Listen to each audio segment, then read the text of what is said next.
Welcome back to Healthcare Redefined, advocating for aging adults and their families. Hi, I'm Pam. Hi, and I'm Linda. We're your nurse advocates, and we're here to help you and your loved ones navigate the journey of aging with confidence and compassion. Today we're already in episode number 7, and the title of our episode today is New Year, New Possibilities, Empowering Aging Adults and Families for a Safe, Connected 2026. And, as we say goodbye to 2025, as you're listening to this podcast, we're looking ahead to a new year full of possibilities. And that means even for our aging adults. Whether you are an aging adult or a family member, whether you live near or far, this episode is for you. So we're going to start with our first topic. What makes a great new year? What does a great new year mean for aging adults? And Linda, is there anything that you would like to share as far as your thoughts? What makes a new year for an aging adult? I think it's not necessarily that they're an aging adult. I think throughout their lifespan, I think individuals make goals and reflect on what's happened in the previous year or what they want to change. And I think it's no different for aging adults. I can tell you some of my clients, some of the things that they've talked about is, well, I'm just going to I want to spend more time with my family. I want to spend more time with my children. I have everything that I can possibly have purchased in my life, and now I just want time. And I think that's been a generalized theme when I talk to my clients and ask them about, what would they like for the new year? And pretty much it's a resounding topic that they all want more time. They want time. They want time back. They want time to redo things or spend more time with their family. They don't want material things. They want time.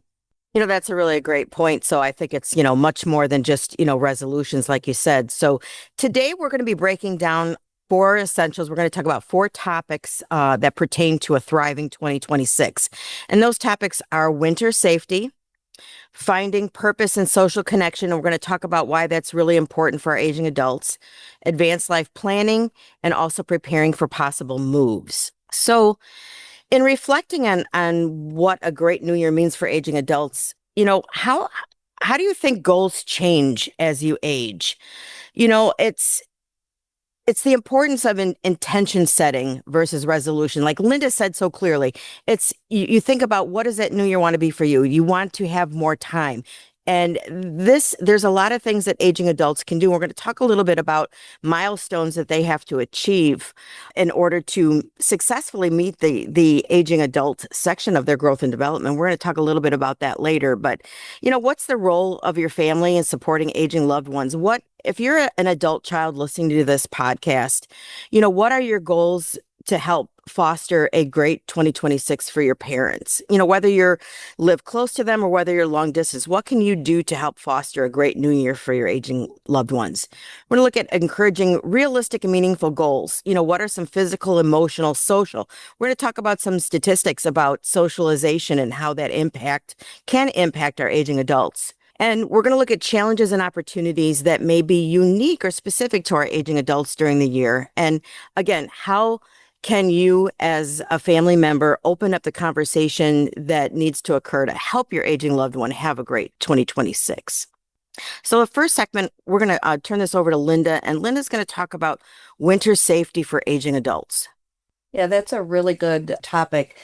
And I think safety is foremost on a lot of our elder population's mind. They want to stay safe. They realize that they have a mortality and a morbidity and they don't want to fall and they don't want to hurt themselves. But I think sometimes they don't know what they don't know, or other things like their health conditions or maybe memory or forgetfulness come into play in regards to how they deal with that safety. So things like home safety checks, such as, is the furnace working? Does it need a new filter? What are they going to do in regards to snow and ice removal on their steps and their sidewalks and their driveway so they don't fall? Do they have emergency kits set up in case they need to evacuate their home? Do they have 3 days worth of medication set up? What does their medication management look like for the cold and flu season? Did they get their flu shot? Are they updated on all their vaccines? What types of medication do they have and how will they get it in the middle of a snowstorm? Or if they forget to order it, how does that happen? And also for families that live far away from their parents, how do you check in with them? I know some of my clients have weekly calls with their or Zooms or team meetings with their kids on a weekly basis so that everybody checks in all at the same time. And even though they can't be close, they're still close through that video chat. So simple things like, making sure that they have shovels to make sure their walkways are clear. Or like we did with my parents, getting a landscaping company to come out every time it snows and shovel until the snow has stopped to make sure that the walkways are clear. Make sure that they have working flashlights in the home and they know where they are, because those things can prevent accidents in case there's a power outage. And families out of state, really can just make sure that they'll remind them when they have these weekly calls that, did you check the flashlight? Did you check that there's batteries? A lot of times parents find this kind of patronizing, but it's not. It's more of, we just need to make sure you're safe. We can't be there. And sometimes those roles get reversed. So the safety checks have to really happen through some of those video calls, or if you live close enough, are you going over there and checking with them and making sure that everything is okay? Sometimes staying indoors when the weather is really cold. And then when the weather gets like it is today out here, it's like 5 degrees, calling them and saying, hey, are you guys okay? Do you have everything you need? And one of the things I didn't touch on is groceries. We have a lot of opportunities these days to have groceries delivered and have groceries sent to the home. We did that actually for my parents because it was difficult for them to get out in the winter and we wanted to keep them safe.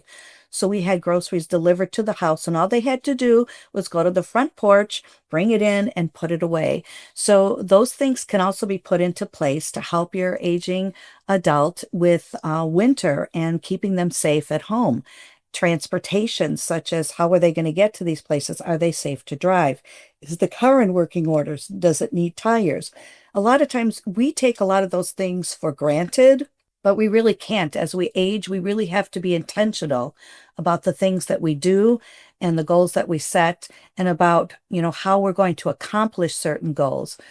But one of the biggest things that I want to touch on, and Pam touched on it a little bit ago, is social isolation. When you think about it, if they're not going out as much in the winter because of health issues, because of safety issues, they can become very socially isolated, especially if they live alone, especially if their spouse or their significant other is no longer around and their children do not live close.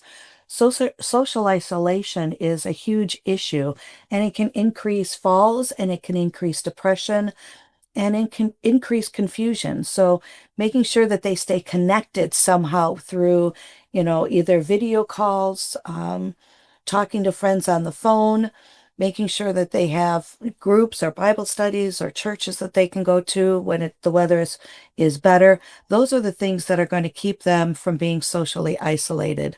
So I think that's I think where I wanted to go with this part of it. So Pam, any other comments or anything on that? I know we talked a little bit in preparing for this episode that sometimes, and if you just want to touch on it, sometimes we've got children that we think about aging adults and snowbirds, leaving the Midwest where we're at and going to a warmer climate. But what about those adult children that may live in that warmer climate, and those aging adults that maybe do live in a colder climate? It's really easy for them to forget what the winter is like, and to prepare their aging parents for that. Did you want to just touch on that for a bit? Yeah, and I think some of those things that I talked about actually will help with that, because you're right. If the children are living in Arizona or Florida and their parents are here because they didn't want to move, I think a lot of that resonates. And I do think that they forget about the fact that, oh my gosh, when was the last time that furnace was checked? Oh my God, they have a fireplace. Was that fireplace checked for safety? Because a lot of times I think we as children assume that our parents are always going to be able to take care of things, because they have for all of our lives. They've taken care of the house and the furnace and the air conditioner and all the things that keep us, as when we were kids, safe. And now as they age, I think sometimes those things get put by the wayside because other priorities take place, such as, their health issues, they're not feeling good, or medication issues. So I think reminding them that these things need to be dealt with, because I can tell you, if they're anything, if these parents are anything like my parents, they're like, we don't need help. We're fine. We're fine. We're not invalids. We're not children. We can take care of the furnace. We can take care of that. But did they? Probably not. So I think it's a constant reminder and a constant re-education. And we don't like thinking that those roles are reversed, but sometimes they are. And especially when it comes to winter safety, uh, people think that they can just do what they can do when they were younger, and sometimes it causes problems. So I think just giving them gentle reminders in a way that, helps them know that you're trying to come from a place of compassion and making sure that they're safe instead of a patronizing, you need to do this type of attitude, I think will help with keeping them safe in the winter. I think that's a great point, Linda. And I just want to remind everybody that we're going to have for this episode, since we're going over kind of four different topics, prepping for the new year, we're going to have several resources for you in the show notes. We do have a winter safety blog post that we did. One of the things, like Linda said, to help them avoid patronizing them and try and preserve their independence, maybe even depending on, where they live in their situation, make them a to-do list for winter. This way, that they're, and just all you have to do then is say, hey, Ma, hey, Dad, have you gone through your winter checklist? This way that they still feel independent, but you have a hand in making sure things are done. And then you just review the checklist with them. So something simple like that can prompt them and make you feel good that they're remembering, and also to support them, because aging, they do forget, and they will forget to do some of these things. So great points, Linda. So thank you Yeah. on that. And just another note on that in regards to that checklist. I think that is a really great idea because it does make them think through things without us making them feel that they are, that they're childlike, or that the issues are not important. And I think it cues them to wanting to do things and be independent and remain as independent as possible. Absolutely.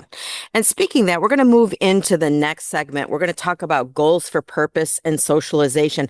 I know Linda touched base a little bit on that, and it is really such an important topic that we thought that we, wanted to give it a little bit more time as we're prepping for the new year. So if we look at the formal, and we won't spend a lot of time, we don't want this, episode to be, a lecture on psychology or anything like that. But I think it's important, each stage of development, from an infant all the way to late adulthood, which many of our aging adults are in, there are certain developmental growth and developmental tasks that they need to be, achieve in order to be successful in that period. And so some of the things for our aging adults is adjusting to physical decline and health challenges. They have to emotionally and, be able to deal with that. Practical strategies for physical adaptation. Do they need a walker? Are they wheelchair bound? They need to get used to that and adapt to that. What is retirement like for them? The search for new meaning. They've, worked so many times either in a career or, what do they do now? How do they, contribute and feel like they have purpose? Creating structure and purpose in retirement. Do they wake up every day and say, oh, I don't know what I'm going to do today, and sit in front of the TV all day? Another thing is coping with loss and grief. Their circle is getting smaller. They're losing friends. They're losing family, siblings, cousins. So, they're feeling like, okay, well, when is it my turn? Healthy grief and adaptation strategies, learning to live with these health challenges, as we mentioned before. Housing and living arrangements. Are they looking at a move? And we're going to spend a little bit more time on that in a few minutes. But, can they stay in their home? Are they still safe? Are they going to move in with a family member? Do they need to look at assisted living or memory care? And then maintaining relationships and building new connections. How do we preserve that socialization? How do we keep them from, getting depressed or suffering from social isolation? And just reflecting on life and finding meaning. When Linda and I can both say that during, taking care of hospice patients, one of the biggest things that they share with us is regret. And it's not regret about what they've done. It's regret about what they didn't do. And so reflecting on life and finding meaning, that's something that's going to be going through the minds of all of our aging adults, and then contributing to community and legacy. And, again, coming back to purpose or legacy, what do they want? What do they want their family to be known for? And we're going to talk a little bit about that, some legacy things that you can do. And again, we will have so many resources for this episode in you. And so I'm just going to give you a couple statistics. So according to the Retirement Living Journal of Retirement Research, we're going to share just a few statistics on isolation for aging adults. And, the statistics on isolation and aging adults reveal that there really is a significant concern for the health and well-being of older adults. And here's a few of the key insights that I took from that research study. So 37% of older adults in the US experience loneliness, with women more affected than men. And then 53.8%, so really 54% of older women and 34% of older men live alone, increasing their risk of loneliness. And lastly, 34% of senior adults felt isolated overall, with the number rising to more than 50% in 2020 due to the pandemic. So those are staggering statistics. I mean, 1/3 to 1/2 of our aging adults are sharing that they're feeling some form of isolation. What are some ideas for keeping them engaged? Different kinds of clubs, card club, Bible studies, craft clubs, volunteering. We just need our families to encourage connection. Senior centers, chair yoga, walking tracks, mall walking, adult daycares. We have currently we have a client that is suffers from depression, and she has found new purpose in trying to maintain her friendships. But this has to be very structured for her. So she has to schedule. So when we do our check-in calls, we ask, have you scheduled lunch meetings with your friends? She likes to do chat and chew, which is a, social after church event. She likes to go to the senior center where she can do chair yoga. They do have a walking track.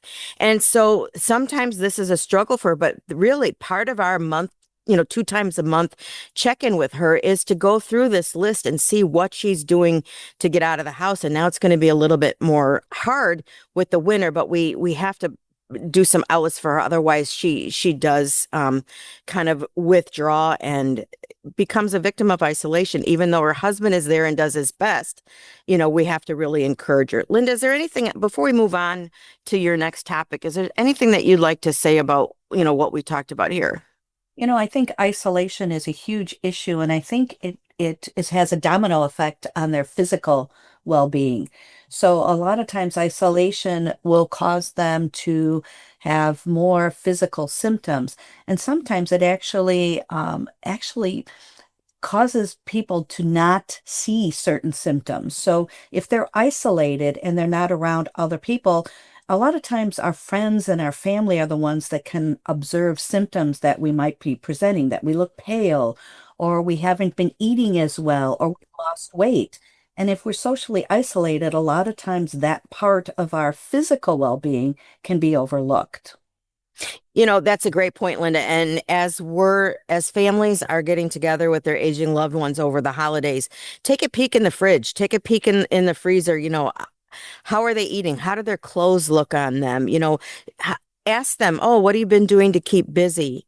Catholic Charities, I know, is a national organization. And they also, I know in the South, I've interviewed one of the directors of the Southeast Minnesota offices, and they do a lot with support groups for those for those adult children of the aging parents. They also pair aging adults with volunteer opportunities and try and find meaning and purposeful things for these aging adults to use. So I highly recommend checking with your aging. In our Wisconsin, they're called the Aging Disability and Resource Center, but every county and every state has a county office on aging with a lot of resources. So, take advantage of checking with them, seeing what goes on as far as ways that your aging loved one can participate in some kind of socialization. One more thing I want to add on that is, along with social isolation and sometimes with winter and not being able to go somewhere, I think their spiritual well-being gets affected also. A lot of times the elders have gone to church every single Sunday, or whether it's during the week, but that a lot of times is also their social networking group, is the church. And a lot of them have been involved in the church for many, many years. So not being able to participate in those activities because it's winter, I think having family members help them continue to participate, whether it means getting someone to help them drive them there on a Sunday, or making sure someone can come to the home to visit them, to give them communion, whatever it is. I think keeping them spiritually involved along with physically involved really will help with that, decreasing that social isolation and those increased possibilities for physical and emotional decline. And one more thing, too, that, what made me think of that too. Some people live in a very rural area and they may not have a neighbor next door. So it's really important when it comes to neighbors too. If you're, a family member of an aging adult, a long time ago, people used to rely on their neighbors a lot. And we live in Amish community and they still do. It's the community supports each other but we have moved away from that. So maybe it might not be a bad idea to introduce yourself maybe to their neighbors, someone that may just keep an eye out on your aging loved ones when you're not around. And I think that's important to try and build some kind of a safety network around your aging loved one. Linda, if you would like to move on, if you're ready, we can move on to segment 4, which would be advanced life planning, which is a big thing to look at for the new year. Yeah, it truly is. I think one of the goals, I think for a lot of people, including not necessarily older people, but younger people as well, is reviewing and updating their insurances, their advance directives, their power of attorney, their wills. I think there's something to be said about starting afresh the new year and reviewing those things to make sure those things are still meeting their needs. So setting up an appointment with the financial advisor or your CPA or someone that you trust in regards to reviewing those advance directives. Do they still meet the needs? Do I still want this individual to be my healthcare power of attorney? So many times I've had clients show me their power of attorney for healthcare, and the person that they chose has passed, or they're no longer in the state or no longer available to do these things. So looking at how those things are still relevant is really important. And, is the will, do you need to make any changes to that? Is the will something that still resonates important to you? Is it something that you know where to find it? Do people who have the authority as the executor have a current copy of that will? So having those documents in place are really important. But not only that, but having those conversations with family and with people who are the healthcare power of attorney or durable power attorney to make sure that those wishes and values are still important and resonate, because people can be very forgetful in regards to how and what is important to them. So reminding them of your wishes and those values of what you want in your final days and your final years, and if you can't make decisions for yourself. And who knows where those documents are? I can tell you more than once I've had clients, children say to me, I don't know where mom put that. I have no idea where the power of attorney paperwork is. I thought she had it in the safe. It's not in the safe. Doctors' offices are saying we don't have a copy of it. So making sure that these documents are well organized, that there's some place where everyone has access to them who needs to have access to them, that there's a copy with your primary care physician or your healthcare provider, that your healthcare power of attorneys have it, your executor has a copy of it. These things are really important. They need to have access to this in order to be able to support you if you can't make decisions for yourself. One of the other things that I think is really important is your health care. Right now, we are in the middle of annual enrollment. So annual enrollment ends December 7th, but making sure you have the right healthcare plan moving forward into the new year. Does it still meet your needs? Are you planning any surgeries for next year? How is your health doing? Is that health plan going to carry you through 2026 in a way that is resonating with what your healthcare needs are? Do you have an appropriate and up-to-date medication list? Who are your doctors? What are the contacts? You have their contact information. Is the contact information available to your emergency contact? And everybody should have an emergency contact. A lot of times our emergency contacts are on our phones, but for some individuals, that needs to still be in paper and in front of them so that other people can reach them. Make sure that all your insurance information, if you're driving, make sure that you have up-to-date auto insurance. Does the auto insurance meet your needs? I had a client whose daughter said that car has been gone for forever and a day. And I don't know why they're still insuring something that's been sitting in the garage for the last 10 years and nobody's driven. So I think going through all of those things and making sure that everything is in line for the new year's. And I'm kind of an organizational kind of individual. So I like to know where things are and everything has its place.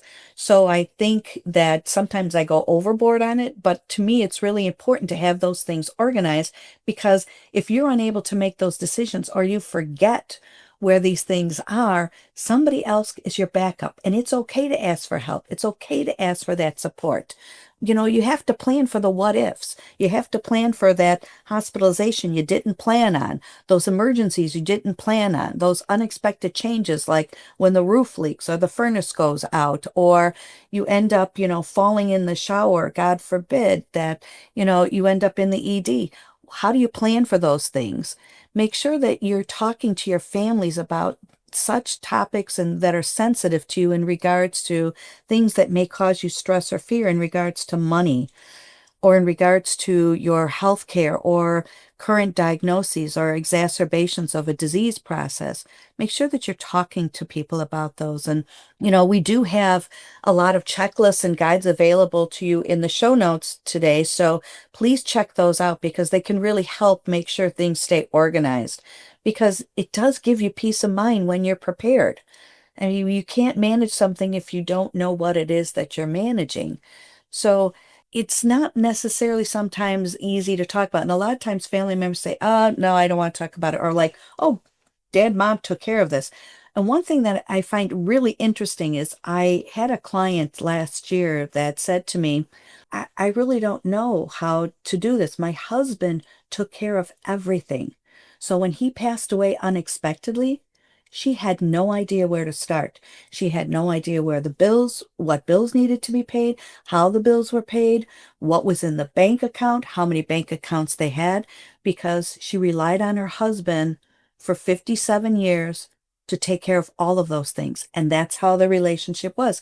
And it worked for them until he passed away. So neither the children nor she knew where any of this was. So it's really important that these things come out to the forefront and are discussed, and there's a plan in place to understand where all of these documents are so that you don't have that angst and that stress and that fear when something unexpected happens. Yeah, I was going to say that really is a good point. And I thought about, my father-in-law passed away first, and then, my mother-in-law just in the last 2 years. And I know, thank goodness she was very organized. She had sticky notes everywhere. She had notes inside everything. But had she not left a note that she had a post office box with important papers at and which bank she had it at, we wouldn't have had any clue. And I don't know, at some point in time, hopefully the bank would have reached out. We're in a small community, but yeah, we wouldn't have known any of that. So, Linda, to speak to your point, it's really important that you have a list of where things are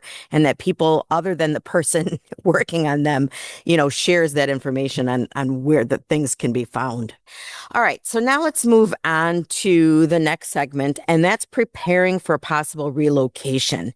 And maybe that's, in the near future. And whether we talked about whether it's to move in with family, whether it's to downsize to maybe a senior apartment, whether it's to move into assisted living or a memory care unit, those are some of the things to consider. Could that happen in the next year? So what do I need to do to prepare to plan for it? So, we have, and I'll make sure I put this in the show notes, we have an 11 signs that your aging parent may need help in the home. So I'm not going to spend a lot of time on that. We will include that in the show notes, but, signs that it might be time to consider a move, are there safety concerns, health concerns, loneliness concerns? They're not keeping up with the home. Pets aren't being taken care of. You see stacks of bills on the kitchen table that aren't being paid. So you want to explore, different options. Is aging in place an option if, with support? Do we need to do downsizing? There are companies that do downsizing for aging adults. Do we need to consider that assisted living move or moving closer to family? And what are the emotional side of relocation? There's going to be grief, maybe excitement, anxiety relief. I mean, it all depends on the situation. Everybody's situation is different. So we want to make sure that we involve that aging adult in the decision-making process. And Linda and I can tell you from now to the cows come home that the number one thing that pushback that aging adults will give you is they will fight tooth and nail to maintain their independence. Even when it's clear and even when it's maybe plain that they're not able to continue to function independently, they will fight tooth and nail for that independence. So it's always important to involve them in any way, shape, or form that they can in the decision-making process, because that will help to at least make them feel that they are still maintaining some control and some kind of independence. I had a story, one of clients, one of those things where in our networking group, there was a gal that her sister-in-law, her husband's sister, she lived in Wisconsin, but their mom lived in Florida. She was on a cruise. She fell. She got injured. She ended up in a hospital out of the country in Mexico. And her son lived in Texas. He had to go to Mexico, got her out of the hospital there. They had unfortunately had missed a spinal fracture in her neck. The one sister worked from home and she was in Kansas so this woman ended up in Kansas needing surgery from an emergency. Now, her doctors were gone. She had no doctors. Her health insurance didn't cover her in Kansas. She now was at this point in time was bedbound. And even though the daughter worked at home, she needed help at home because she couldn't provide all of this care and still work at the same time. So there is so much that goes into, a move.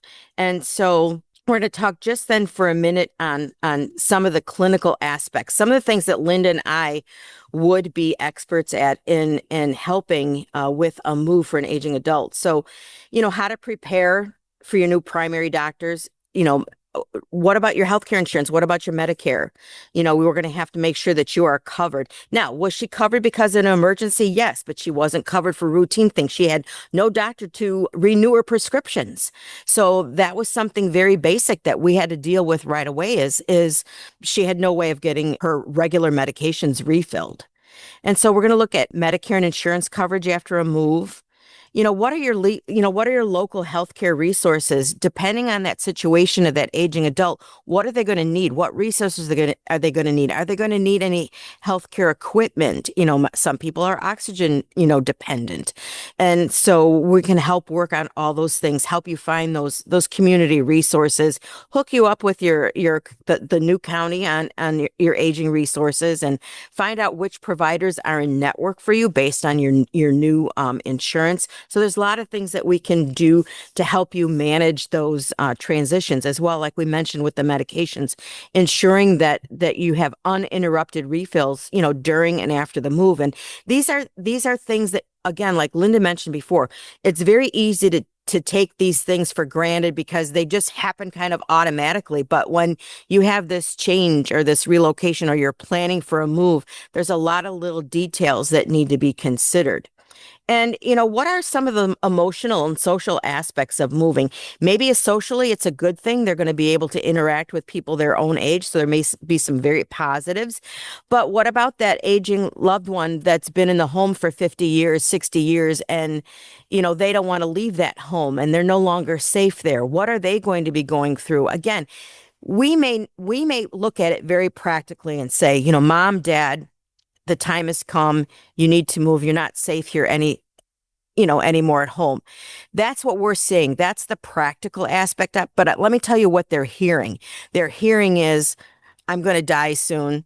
I no longer can take care of myself. What's next for me? This is the end of the road. So you gotta think about, what you're thinking, but then put your feet in their shoes and think about what they're thinking and how you can handle that, tactfully and still try to preserve what little independence that some of the aging loved ones may have.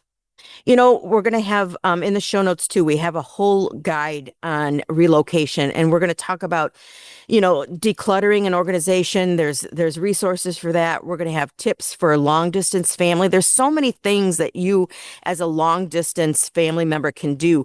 My chart, getting access to their health records, anything you can do with a phone or a computer, you can assist with paying bills, ordering food. I know my kids with my mom, they take turns and they will order her DoorDash. It took a little bit. She called me the first time and said, it's been a half an hour after they said they were going to deliver my food and my food's not here. And, again, we take these little things for granted. Neither me nor my daughter thought that, oh, mom, grandma, you got to go to the porch. They're not going to ring your doorbell and tell you that it's here. You got to look for it. So once we got through that first time, it was okay after that. But again, it's always the little things. So, Linda, is there a story, anything that you can share about, relocation or moving or anything that you want to add to that?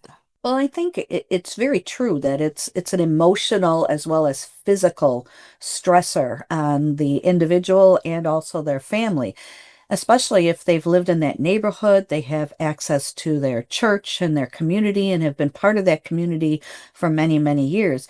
It's giving up a very large part of themselves and their identity because their identity has been tied to this community, to this church, to this neighborhood, to this home. And they built a home in this community. So all of that change is very hard for anyone to accept, even us. So imagine being in that environment for over 50 or 60 years and then having to change and move into an environment where no one, you don't have the support system except maybe for your kids who may or may not live close to you. It's huge. It's a huge emotional stressor, and we need to really be looking at that. I had a client that recently moved from Florida to Wisconsin and didn't realize her health insurance wasn't going to cover her when she moved to the state. And so just that whole added stressor of changing that health insurance to meet her needs in the current state because her other one didn't work was very stressful for her, on top of the fact that she was relocating to an environment where she really did not know anybody, but she knew that she was moving there for a good reason because she was going to be closer to her children and her grandchildren. And that was important to her. So the move, in one sense, was kind of bittersweet. She really loved Florida and she lived there for many years and she really enjoyed it. But she also knew that moving here was better for her health and closer to family. And in case of an emergency, she had better support systems. And her insurance was going to then cover her. The new insurance was going to cover her. But even those little things, like just that whole point of relocating and making those changes, it's not easy to change.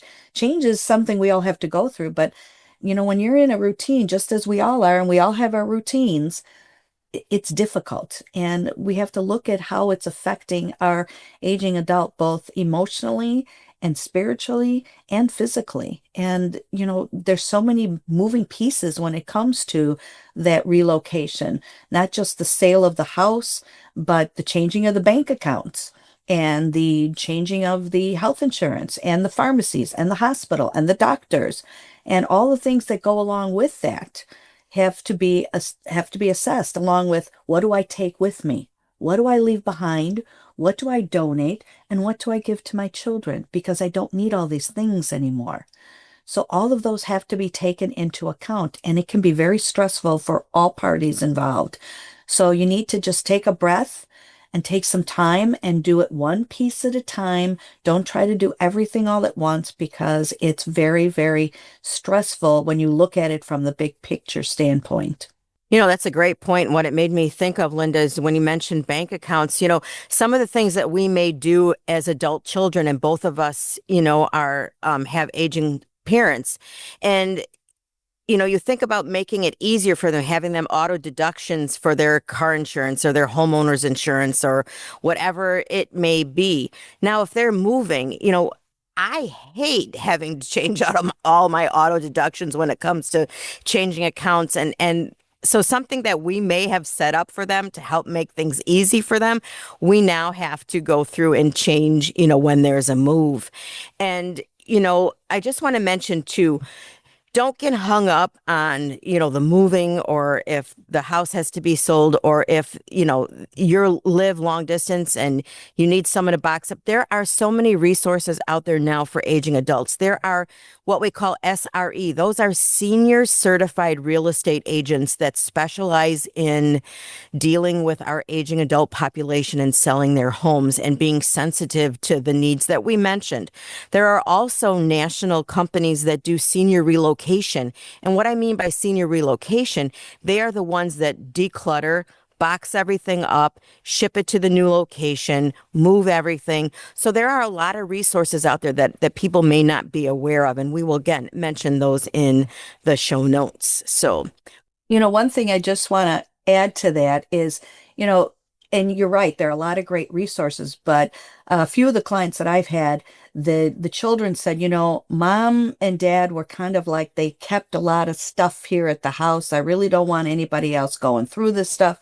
I'm going to need to do this myself. I need to figure out what is here and what's not, and not give it to somebody else. So there's always that angst from the kids saying, mom was, mom kept money all over the house, or mom kept these things hidden, and I don't want somebody else going through her personal things. I want to do that. So there's still some of that, I think, that goes on. But I think once you as children or adult children go through that and figure out what needs to be going through, I think those resources are absolutely, the best way to deal with, a move or relocation, because it does take that stress away of having to figure out where these things go, because they do truly work on, what is important and what's not, and what needs to go and what needs to stay, and how to help you access all the things that you need for a successful relocation. And I am so grateful and so thankful to my mother-in-law because she was I admired her so much. She was such a well-organized woman. And what she did, which made it a lot easier, and it took away, when someone passes, I think it can bring out the worst in everyone. Everyone's grieving. There's a lot of emotions flying.